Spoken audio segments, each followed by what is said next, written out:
Well, Bennett Kessler filed this report. Officials elected to county office take their seats in January of 2015, but the newly elected Mammoth Town Councilmen will go to work June 18th.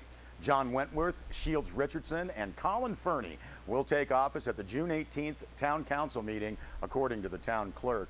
Now, as a result of the election of Colin Fernie, he will leave his seat on the Mammoth Planning and Economic Development Commission. In fact, the town is looking for interested parties to apply for Fernie's unexpired term and for two other seats on the commission that are currently held by Mickey Brown and Rhonda Dugan and are set to expire. Also, unrelated to the June election are two seats on the Mammoth Recreation Commission set to expire. They are currently held by Patricia Agnich and Elizabeth Truax. For those interested in either of these commissions, the Planning and Economic Development Commission meets the second Wednesday of the month at 2 p.m. The Recreation Commission meets on the first Tuesday after the first Monday of the month at 2 p.m. Now, interested parties should file an application with the town clerk on or before Monday, June 23rd, 5 p.m. Application forms are available from the town clerk at the town offices in the Minaret Village Shopping Center. You can also call the town clerk at 760-934-8989, extension 267. And the form can also be found on the town's website, townofmammoth.ca.gov. And Bennett Kessler also filed this story.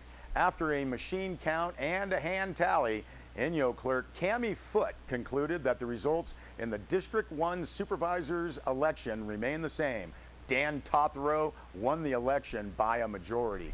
Foote explained that the election statute says that a majority vote is needed to win a primary election, and that amounts to anything over 50%.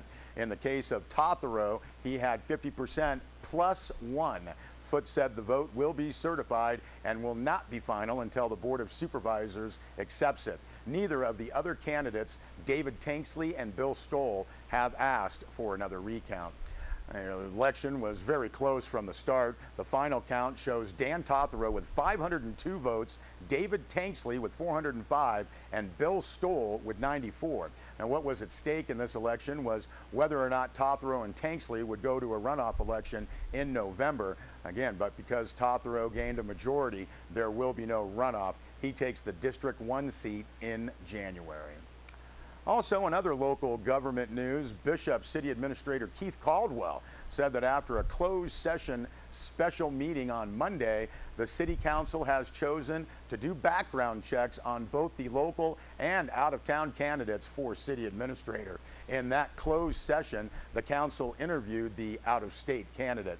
Caldwell announced much earlier that he and his wife would return to Georgia to care for his ailing mother in the fall. Now, Caldwell said the process to select a new administrator, quote, will continue until the background checks are in and a candidate is selected, end quote.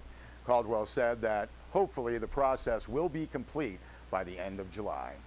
We'll be back with a weather report and more from the Mule Days Parade.